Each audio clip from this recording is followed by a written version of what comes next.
So we're here with Sarah Mills, who has been carving pumpkins for Linvilla for quite a long time. This is not your first time in the pumpkin patch. What should we expect when we're looking for the perfect pumpkin to carve?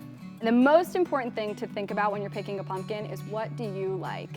You could find a perfect orange round pumpkin that's really typical, but you could also find a really weird pumpkin that you've never seen before, and if there's a will, there's a way. You can carve anything. You might have a harder time, but you can. And you want to pick a pumpkin that's like a pretty good size.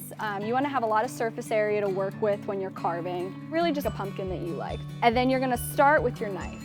We like to start here with drywall knives. Okay. They're serrated. So even if you don't have a drywall knife at home, a serrated knife is what you're gonna wanna start your pumpkin with. So first things first, you're gonna cut the top out. And you're gonna wanna make sure you cut on an angle so it sits in there nice and doesn't fall through. Gotcha. So once you get your top out, you get to do the super fun part of getting out the guts. Now, I have kids, and number one, I am go big or go home. Like, is a bigger pumpkin better, or is it just depending on, you know, what you want? Big pumpkins are great.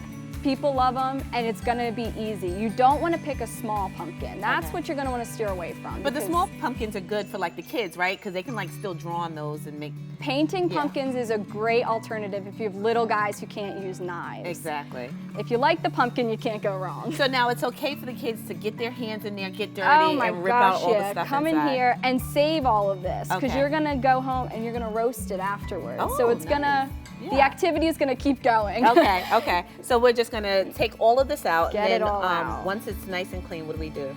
So we like to get all the pumpkins, we like to get all the guts out, and then here at the art department, we'll go in with a spoon, something similar to this, and kind of start to scrape out some of the inside of the pumpkin. I see. Yeah. You're gonna kind of want to get these walls a little thinner, because you're gonna have an easier time carving it if you thin out your wall a little bit. Okay. So after you get all the guts out, thin your walls out, and you're ready to start your design. All right, nice. All right, so what's the best way for us to create a really nice design? So for something simple at home, you're gonna wanna use a marker. Okay.